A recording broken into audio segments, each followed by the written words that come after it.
El tema para hoy es: ¿cómo es la fe en las promesas de Dios?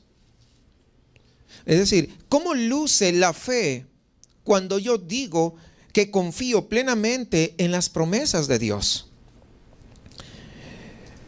En nuestro estudio anterior hemos visto cómo Dios le había pedido a Abraham que le ofreciese a su hijo Isaac en sacrificio, a su único hijo a quien él amaba.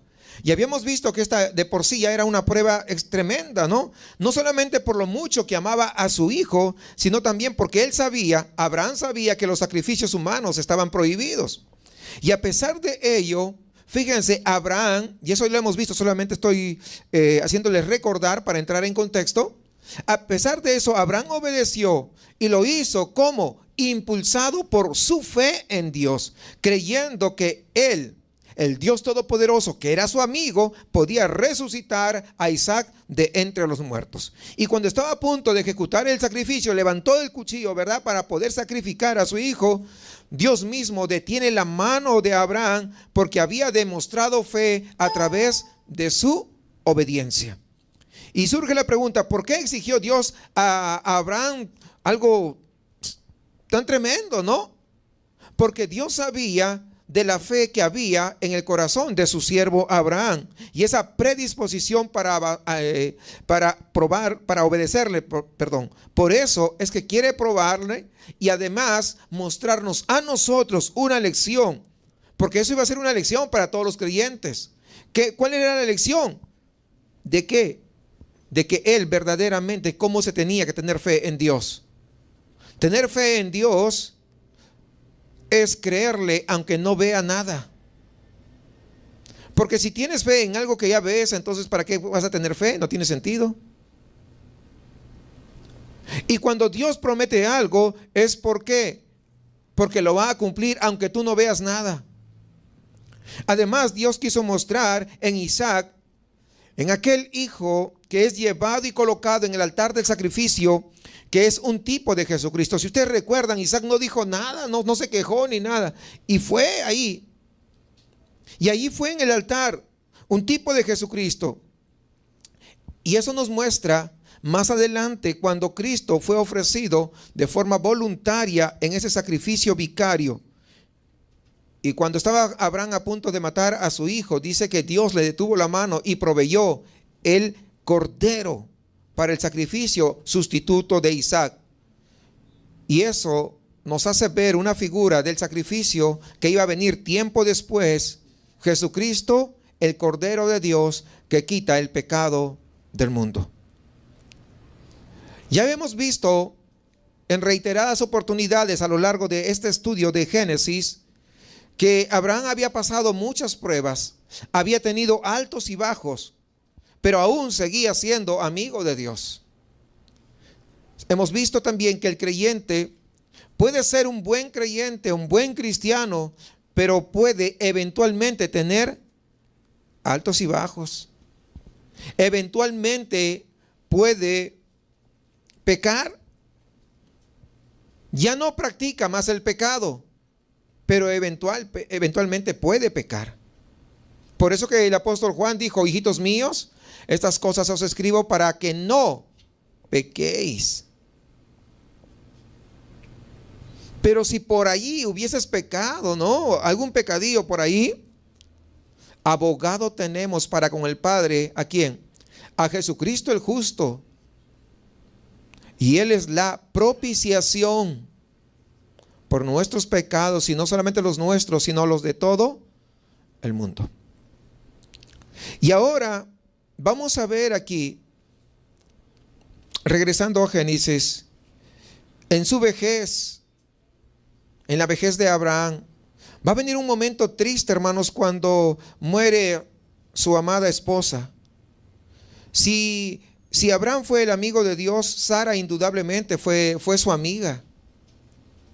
Y por ende, ahora vamos a ver que Abraham va a perder a una persona, a alguien de gran valor. ¿Y cómo va a responder Abraham frente a esta circunstancia, entendiendo que ella tenía 137 años de edad? Así que vamos al versículo 1 y 2, es lo que vamos a ver. donde narra la muerte de Sara. Fue la vida de Sara 127 años. Tantos fueron los años de la vida de Sara, y murió Sara en Kiriat Arba, que es Hebrón, en la tierra de Canaán, y vino Abraham a hacer el duelo por Sara y a llorarla. Vemos, Sara ya no era una jovencita, 127 años. Por más de un siglo podríamos decir que había vivido al lado de Abraham. Es decir, no era de aquellos matrimonios modernos que se casan 3 meses, pues incompatibilidad de caracteres y ya se quieren divorciar. 100 años había vivido Sara al lado de Abraham. Suponiendo que se casó antes de los 20 porque era costumbre, pues más de 100 años, ¿no? Y por casi 40 años había estado con su único hijo, Isaac. Así que aquí vemos algo, Moisés dando énfasis sobre la largura de su vida. Dice, tantos fueron los años de la vida de Sara, en el versículo 1. Y al parecer, según la narración, Abraham no estuvo cuando Sara muere. Sara estaba en Kiriat Arba, mientras que Abraham dice que estaba en Beerseba. Tal vez sea por el ganado, tal vez podríamos decir, especular muchas cosas, ¿no?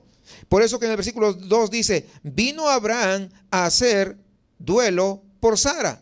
Si vino, significa que no estaba ahí. ¿Comprendemos eso? O sea, no estaba al lado. Quizás Abraham no esperaba que Sara fuera a morir, como usted ni yo muchas veces esperamos que eso suceda. ¿O sí? O usted sale de su casa y dice, ay, creo que hoy día voy a morir. A ver, ¿cuántos dicen eso?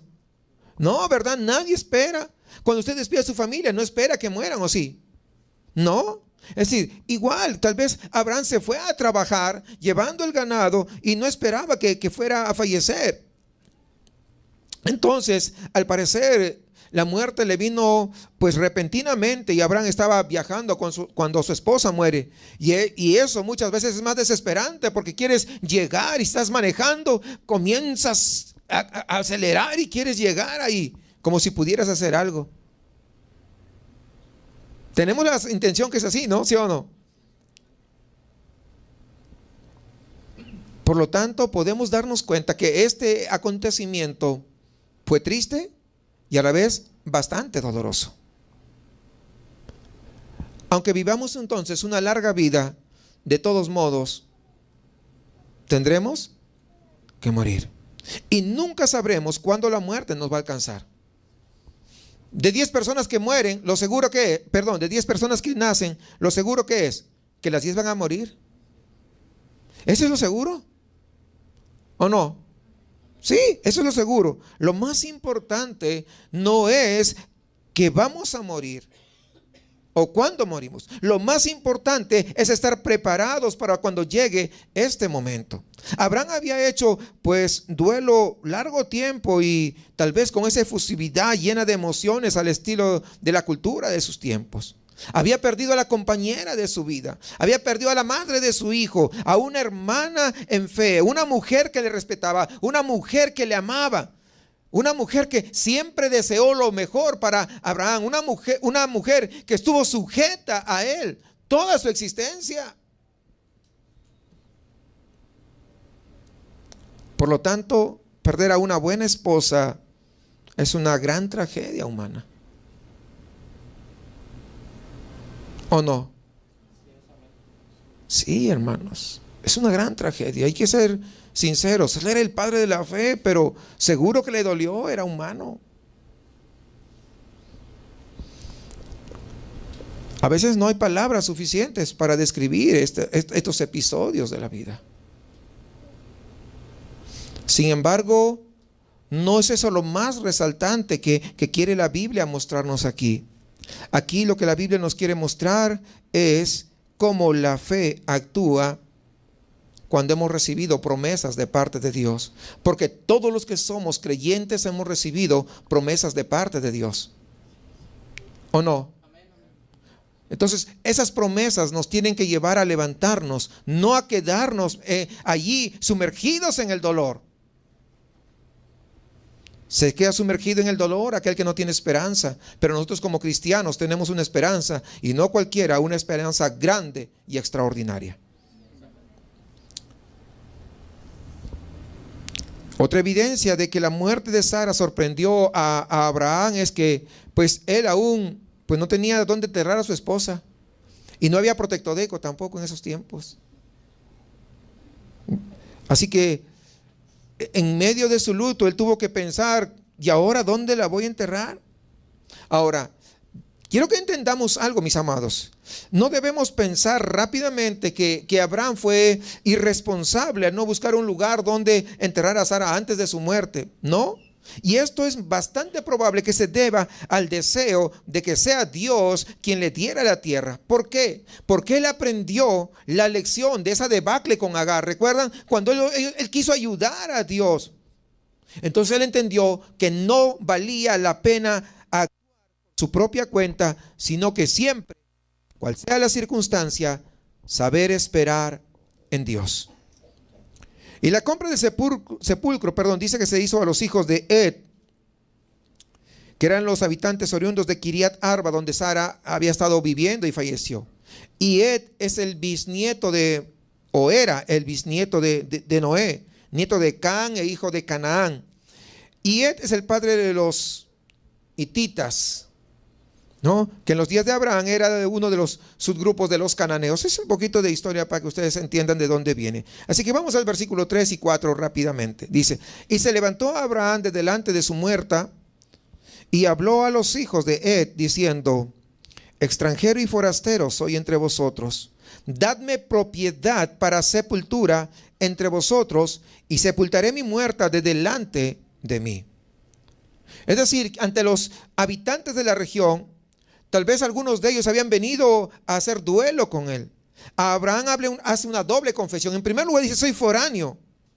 Es decir, soy extranjero entre vosotros. Es lo que está diciendo. Abraham sabía que no pertenecía a ese lugar en el sentido de que no era uno de ellos. A diferencia de Lot, ustedes recuerdan, él se volvió uno más de los habitantes de Sodoma. Practicaba muchas de las cosas. Es más, llegó a ser que un juez de ellos. Es decir, estaba muy enraizado dentro de la sociedad de Sodoma. Abraham, él dijo: no, yo simplemente soy un foráneo aquí. Abraham vivía en Palestina, pero él no era palestino. Él vivía en el mundo, pero no era del mundo. Eso es lo que está diciendo acá. Su fe, sus creencias, sus valores eran muy diferentes a los pobladores que le rodeaban ahí. Y en segundo lugar, ¿qué dice? Soy peregrino. Es decir, soy un forastero entre vosotros. Soy un peregrino aquí en la tierra. ¿Por qué? Porque Dios así lo quiso. Dice que vivió en carpas por elección propia. Él tenía para comprar una casa y levantar. Claro, tenía mucho dinero, recuerden. Pero él decidió vivir en carpas por elección propia como una expresión de su fe en Dios. Y eso lo vemos en Hebreos 11:9 y 10. Por la fe, dice, habitó como extranjero en la tierra prometida, como en tierra ajena, morando en tiendas con Isaac y Jacob, coherederos de la misma promesa, porque esperaba que la ciudad que tiene fundamento, cuyo arquitecto y constructor, ¿quién es? Dios. O sea, no esperaba algo terrenal, él esperaba algo mejor. Él esperaba, ¿qué cosa? La tierra prometida. Dice, porque esperaba la ciudad que tiene fundamentos, cuyo arquitecto y constructor es Dios. Él esperaba que la nueva Jerusalén. Él esperaba la morada celestial. Por eso que a poco le importó lo demás. Aunque tenía todo el dinero para poder comprar lo que quisiera, no lo hizo. Contrario a lo que muchos acá, apenas tienen un poquito de dinero, ya lo están despilfarrando. Y Abraham no. Su corazón no estaba, si se da cuenta, en los tesoros terrenales, aunque los tenía. ¿O no? Es lo que dice la Biblia, que él era un hombre muy rico. Y esto, si se da cuenta, marca una gran diferencia con el joven rico. Porque el joven rico, cuando vino y se presentó delante de Jesús, aunque llegó corriendo, aunque se postró delante de Jesús, y Jesús le dijo si había cumplido 5 mandamientos que tenían que ver con el prójimo, dijo, todos esos los he cumplido desde mi juventud. Pero cuando lo confronta con el mandamiento de que Dios debe ser el único, el primer lugar y ningún otro Dios ajeno a él, Entonces le dijo, ve y vende todo lo que tienes, repártelo a los pobres y después ven. Y dice que este joven se puso triste. ¿Por qué? Porque su mirada no estaba en las cosas celestiales, su mirada estaba en las cosas terrenales, cosa diferente a lo que tenía Abraham. Él no hizo un palacio de lujo, pudiendo hacerlo, porque lo que a él le interesaba es que las cosas espirituales, las cosas celestiales. ¿Cuál es nuestra actitud, hermanos, hacia la vida terrenal? ¿Estás tan enraizado aquí en la vida terrenal que es lo que más te preocupa? ¿O verdaderamente te preocupan las cosas espirituales? ¿Con qué actitud vives en este mundo? ¿Con una actitud de ser simplemente un extranjero en este mundo o como que eres parte de este mundo? ¿Cuál es la actitud con la que tú vives acá? Eso va a demostrar dónde está tu corazón. Porque muchas veces puedes decir con tus labios, yo te amo, Señor, yo te adoro, yo te exalto, y levantar las manos y hacer mucho. No estoy diciendo que tengo que levantar las manos, pero muchas veces lo hacemos. Pero ¿sabe qué? Pero nuestro corazón está lejos del Señor. O sea, tenemos que entender cuál es nuestra actitud. ¿Con qué actitud vivimos en este mundo? ¿Cuál es tu actitud? Abraham, teniéndolo todo, vivió en carpas, porque él así lo quiso, porque él esperaba algo mejor. Sigamos versículo 4, por favor, al 6. Dice, extranjero y forastero soy. Voy a repetir el 4, porque me falta la segunda parte. Dadme propiedad para sepultura entre vosotros, y sepultaré mi muerta de delante de mí. Y respondieron los hijos de Ed a Abraham y le dijeron, óyenos, Señor nuestro, eres un príncipe de Dios entre nosotros. En lo mejor de nuestros sepulcros, sepulta a tu muerta.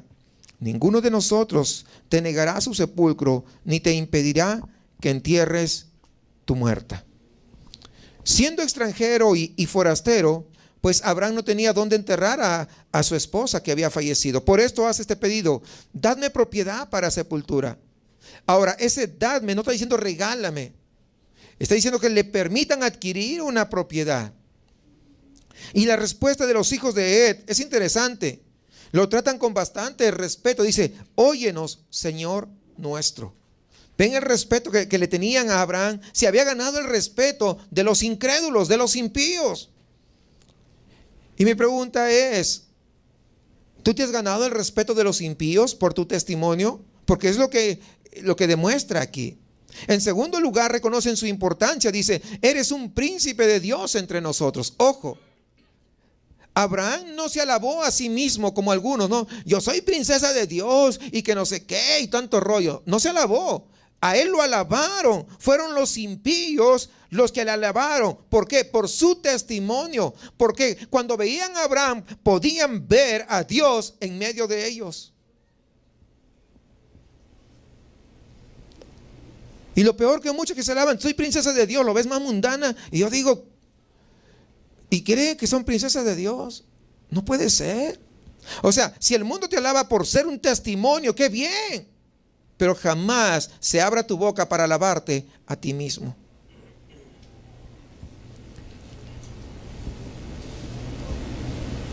Porque no fueron ellos nada más. Cuando recordamos el capítulo 21 de Génesis que estamos viendo, el rey Abimelech dijo, Dios está contigo en todo lo que haces. El mismo rey había hecho esta declaración.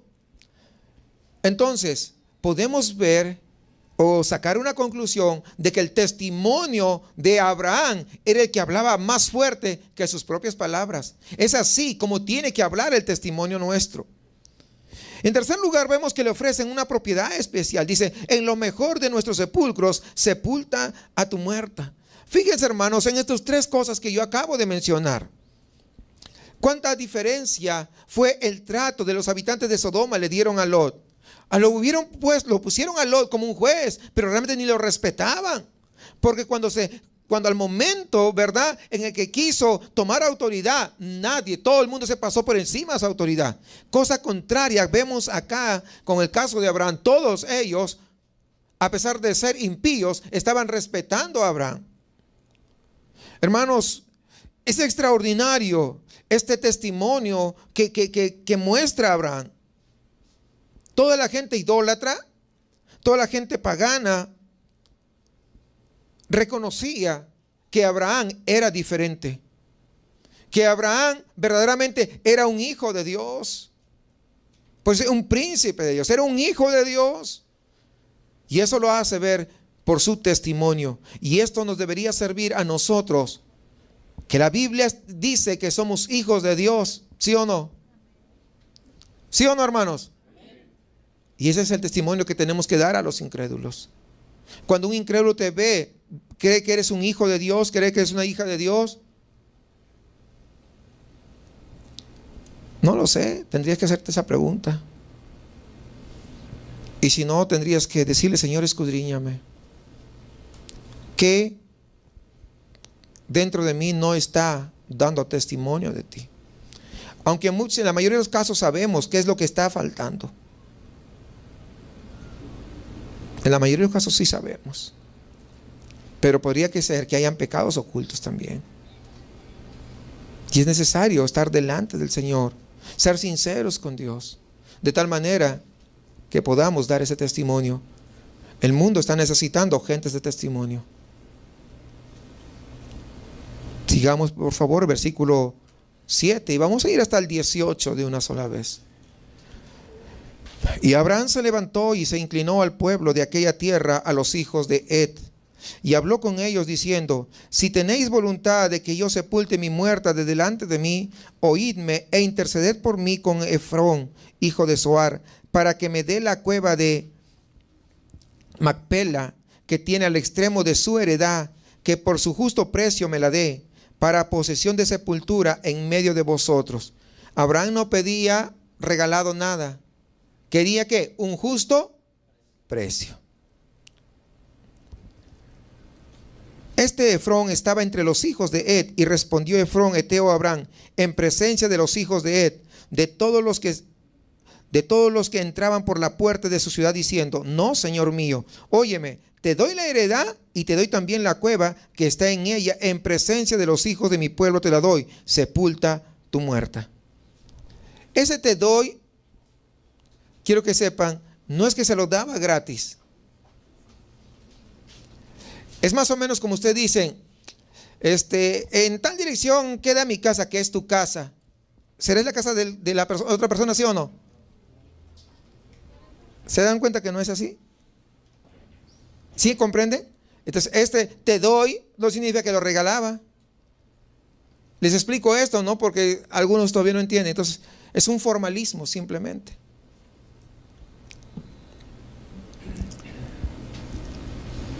Entonces Abraham se inclinó delante del pueblo de la tierra y respondió a Efrón en presencia del pueblo de la tierra diciendo: antes, si te place, te ruego que me oigas, yo daré el precio de la heredad, tómalo de mí y sepultaré en ella mi muerta. Respondió Efrón a Abraham diciendo: Señor mío, escúchame, la tierra vale 400 siclos de plata. ¿Qué es esto entre tú y yo?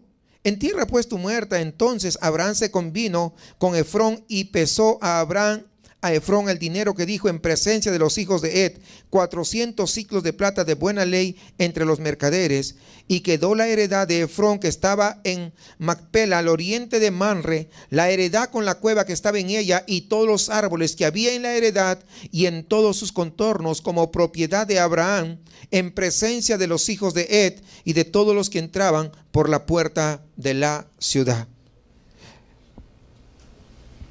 Fíjense a este Efrón, el precio que le pone es de 400 siclos de plata. Ellos estaban acostumbrados a negociar. Siempre se iban arriba, porque sabía que el otro le pedía descuento. ¿No es así acá? Y algunos son, pero buenos para regatear. Entonces, no, 400 es mucho, te ofrezco 100. No, ¿qué tienes? No, en 300 te lo dejo y es a buen precio. No, en 200. No, pues, ni para ti ni para mí. Michas, nos vamos, 250. No es así, quise regatear. O sea, él tenía Efrón tenía la idea de que iban a comenzar a negociar por ese precio, ¿no? Por eso le pone el precio bien alto. Pero si nos damos cuenta, Abraham ni pestañó. No. Ahí comenzó a pesarle delante de todos. 400 ciclos de plata. O sea, es bastante, hermanos. ¿Por qué no aceptó la propiedad como regalo?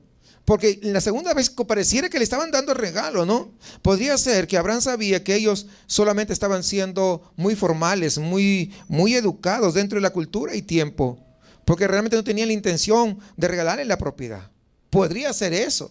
Pero por otro lado podría ser que él no quería recibir nada gratis de ellos, como tampoco no quiso aceptar nada del rey de Sodoma. ¿Se acuerdan ahí en el capítulo 14 de Génesis? No quiso aceptar nada.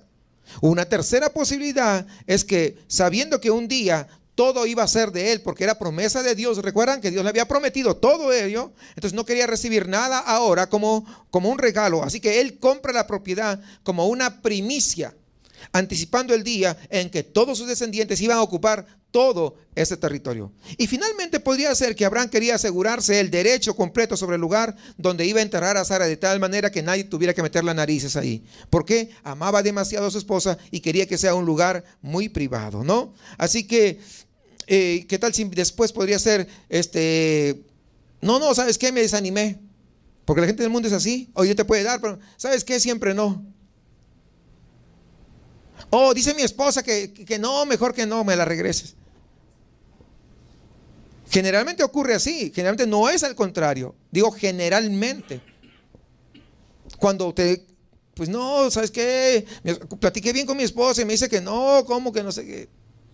Entonces, y Abraham, pues realmente no sabemos, estamos dando algunas ideas de cómo podría haber sido, ¿no? Así que él decide que lo mejor sería comprar el terreno y así tener ese título de propiedad sin ningún inconveniente. Así que, si ustedes se dan cuenta, Abraham lo único que quiere, dice, es la cueva para poder enterrar a su esposa, que estaba dentro de la heredad de Efrón. Pero Efrón no solamente le ofrece la cueva, sino la heredad. Es decir, todo el resto del terreno. Abraham insiste en pagar, le dice, te la regalo. No, dice, no, yo te voy a pagar. Y fue un precio, déjenme decirles, muy exagerado, muy exagerado. Un ciclo dice que equivale más o menos a 11.4 gramos. Por ende, 400 ciclos de plata serían más o menos 4 kilos, 560 gramos de plata. Al valor de ese tiempo, pues quién sabe. No, porque no es diferente al valor actual, ¿no?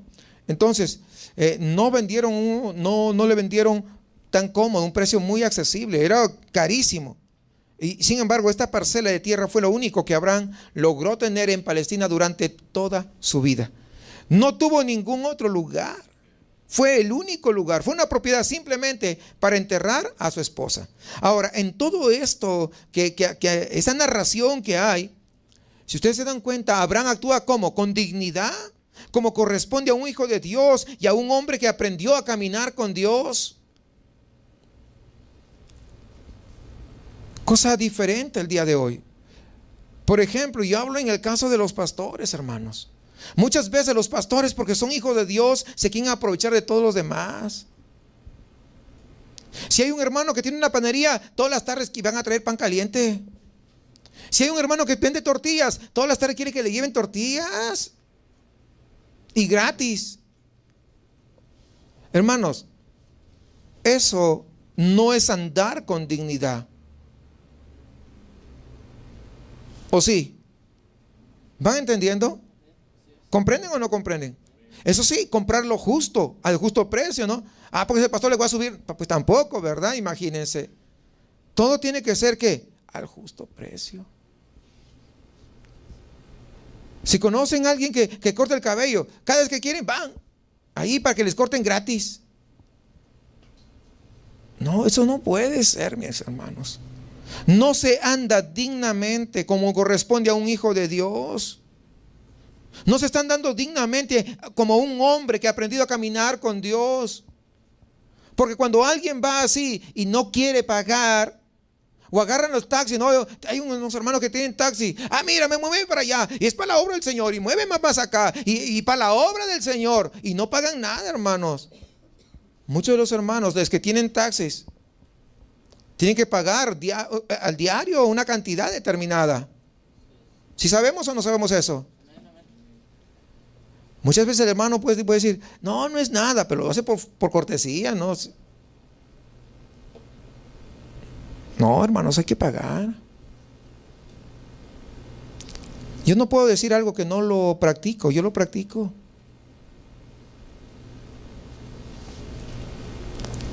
Hermanos, vemos cómo anda dignamente un hijo de Dios. No se anda transando a los demás. No se anda buscando sacar ventaja de su posición. ¿Sí captamos la idea o no? No, a mí no me regales nada, yo te voy a dar. Ahora tal vez una vez alguien va, ¿sabes qué? Te da unos panes, está bien hasta ahí, pero ¿no va a ser una costumbre todas las tardes? ¿Sí me explico? Hermanos, tenemos que andar con dignidad. Quién sabe que algunos de ustedes un día puedan llegar a ser pastores. No sean unos aprovechados. Me va a dar vergüenza ajena si yo me entero que ustedes se andan aprovechando. Y yo voy a tener que pagar por usted porque no está bien. No, hermanos, tenemos que andar con dignidad. Pero pareciera que eso se ha perdido. Sí. Y están tratando de buscar de dónde sacarle a la gente. Hermanos, y eso es demasiado triste. Demasiado triste. Rebájame porque soy cristiano. ¿Y qué?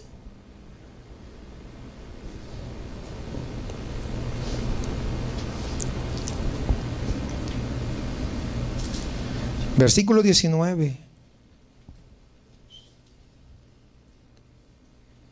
Después de esto, sepultó Abraham a Sara, su mujer, en la cueva de la heredad de Macpela, al oriente de Manre, que es Hebrón, en la tierra de Canaán. Y quedó la heredad y la cueva que en ella había de Abraham como una posesión para sepultura recibida de los hijos de Ed. Una vez comprado, Abraham pudo colocar el cuerpo de su amada esposa ahí en esa cueva. Esa era una costumbre, ¿no? O sea, no habían los panteones como ahora. Entonces la costumbre es en las cuevas. Así es como ellos sepultaban a sus seres queridos. Y claramente podemos entender que pues el espíritu de Sara pues ya estaba gozando la presencia del Señor. Solamente era su cuerpo lo que estaba enterrándose, ¿no? Pero lo que animaba el corazón de Abraham en ese momento fue la esperanza de la cual habla David allí en 2 de Samuel capítulo 12 versículo 20. Es un pasaje bastante conocido para los que ya tenemos un tiempecito en los caminos del Señor. 2 de Samuel 12, 20 al 23. Y eso se trata cuando su hijo, el hijo de David, estaba enfermo, muy grave por cierto. Entonces David se levantó de la tierra y se lavó y se ungió y cambió sus ropas y entró a la casa de Jehová y adoró. Después vino a su casa y pidió y le pusieron pan y comió y le dijeron sus siervos, ¿qué es esto que has hecho? Por el niño viviendo aún ayunabas. Estaba viviendo, pero pues estaba muy delicado, ¿no? De salud. Ayunabas y llorabas. Y muerto él, te levantaste y comiste pan. Y él respondió, viviendo aún el niño, yo ayunaba y lloraba diciendo, ¿quién sabe si Dios tendrá compasión de mí y vivirá el niño? Fíjense esto. Ayunaba y lloraba. Y en esos ayunos hacía oración, desde luego, ¿sí o no? Pero ¿pudo cambiar la intención que Dios tenía? ¿Sí o no? No, ¿se dan cuenta? Porque Dios ya había determinado lo que iba a hacer. Recuerden algo, fíjense, más ahora, ¿quién sabe si Dios tendrá compasión de mí y vivirá el niño? Más ahora, ¿quién sabe? Él no sabía, por eso, porque Dios es soberano en todas las cosas. Mas ahora que ha muerto, ¿para qué he de ayunar? ¿Podré yo hacerle volver? Yo voy a él, mas él no volverá a mí. ¿Qué ocurrió en ese tiempo? Fíjense ustedes. ¿Por qué ahora él se levanta y está con alegría y come? ¿Por qué? Porque lógicamente la emoción, ¿verdad? Sus sentimientos, ¿qué cosa? Hicieron un poco desviar de la voluntad perfecta de Dios. La voluntad era llevarse al niño, pero él todavía no lo entendía. Y estaba orando, y estaba ayunando, y estaba llorando. Y era David, el hombre conforme al corazón del Señor. Pero Dios cumplió su plan eterno que él tenía, que se iba a llevar al niño. Y cuando en esa oración el corazón de David, ¿qué hace? Se pone en dirección a la voluntad perfecta de Dios. Y entonces, recuerden esto, la oración no es para hacerle manita de puerco a Dios.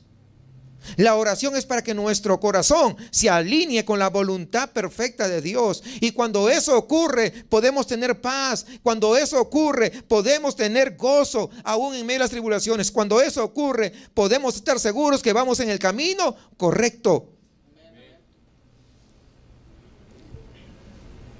Para los que no habían entendido, pues acá hay un pasaje claro. Se alinea el corazón de David. ¿A qué? A la voluntad de Dios. Y entonces, ¿qué hace David? Comienza a comer. Entonces se alegra. Entonces ahora él entiende que no puede hacer más, que no puede mover la voluntad de Dios. Y él se va y su corazón va de acuerdo a la voluntad que Dios había ya predeterminado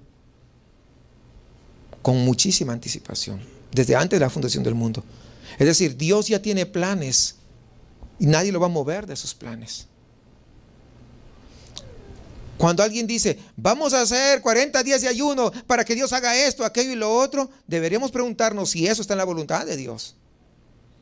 Por ejemplo, orar para que la gente se salva, ¿está en la voluntad de Dios, sí o no? Pues sí, eso tenemos que hacerlo. O sea, no vamos a orar, hay que orar a ver si Dios es la voluntad de Dios que se salve. Pues no, eso Dios quiere que la gente se salve, lo expresa en su palabra. ¿Es cierto, sí o no? Claro, mis amados. Y esto ya lo hemos explicado en oportunidades anteriores sobre qué es la oración, ¿verdad? Entonces, creo que espero que ustedes sí recuerden eso. Regresando acá, por años Sara había vivido pues con Abraham ahí en la tierra de Canaán. Y ahora pues una cueva fría es la que contiene su cuerpo, ¿verdad? Cuerpo inerte de Sara. En espera de ¿qué? De la resurrección final. La cueva quedó como posesión permanente de Abraham, pero Moisés enfatiza que no era un terreno en el cual iba a vivir, sino era solamente una sepultura. Eso lo enfatiza muy claramente Moisés. Así que a su debido momento Abraham también iba a ser enterrado en esa misma cueva. De hecho, esta cueva sirvió para enterrar no solamente a Sara, como les decía, sino también a Abraham, a Isaac, a Rebeca, a Lea, a Jacob. Y muchos hoy en día piensan que para aquellos personajes tan significativos en la Biblia, pero también en la historia, pues todo terminó en esa sepultura. Pero no es así, ni para ellos, ni para nosotros. Ni para ningún ser humano de cualquier época. No todo acaba en la sepultura. En un día futuro, no muy lejano, aquellos personajes se levantarán del polvo para unirse a la iglesia de Cristo, a los creyentes verdaderos de todos los tiempos. Todos aquellos que tuvieron y que tenemos la misma fe de Abraham, de Sara y de tantos otros, vamos a resucitar entre los muertos. El Señor Jesucristo mismo dijo ahí en Mateo 8:14, vendrán muchos del oriente y del occidente y se sentarán a la mesa de Abraham, Isaac y Jacob en el reino de los cielos. Cuando el ser humano muere, el Espíritu dice que vuelve a Dios y aquí en esta tierra queda simplemente, ¿qué cosa? El cuerpo, que es una morada temporal, ¿verdad? Que se deshace, simplemente, no, eso es todo. Pero queda esperando el momento glorioso de la resurrección. Los creyentes en Cristo Jesús que hayan muerto tendrán un cuerpo transformado y recibiremos que el Espíritu del Señor y tendremos nuevamente vida. Y esta es la esperanza gloriosa del pueblo de Dios. Es la esperanza, hermanos, que ha consolado a miles de millones de personas y nos conforta a nosotros en los momentos difíciles, en los momentos cuando pensamos que la vida está a punto de irse. Nos conforta el saber que Cristo ha prometido que estaremos en las moradas celestiales. Hermanos, el apóstol Pablo nos los explica muy bien ahí en la primera carta a Tesalonicenses, describiendo la experiencia de los que no hayan pasado a la muerte. Dice 1 Tesalonicenses 4, 16 y 18, hasta el 18, que es un pasaje glorioso. Dice: pues el Señor mismo descenderá del cielo con voz de mando, con voz de arcángel y con la trompeta de Dios. Y los muertos en Cristo se levantarán primero. Entonces nosotros, los que estemos vivos y que permanezcamos, seremos arrebatados juntamente con ellos en las nubes al encuentro del Señor en el aire. Y así estaremos con el Señor siempre. Por tanto, confortaos unos a otros con estas palabras. Una promesa gloriosa de parte del Señor.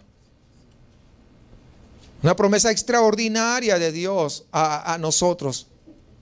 Seguramente, estoy seguro que todos nosotros que estamos reunidos acá hemos experimentado de una u otra manera momentos dolorosos.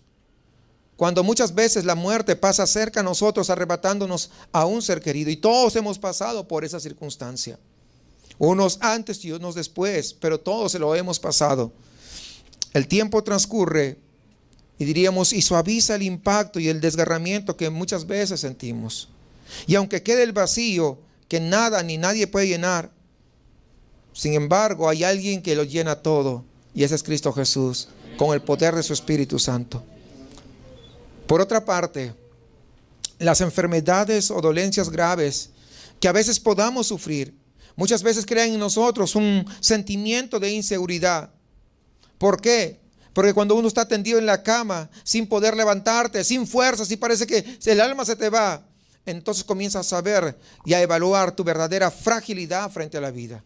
Comienzas a entender que delante de Dios no somos nada y que nuestra vida es demasiado frágil. No interesa cuántos años tengas, no interesa que tú eres un joven atlético, que consumes vitaminas, que consumes esto, aquello, o si eres de repente de avanzada edad. No interesa quién seas.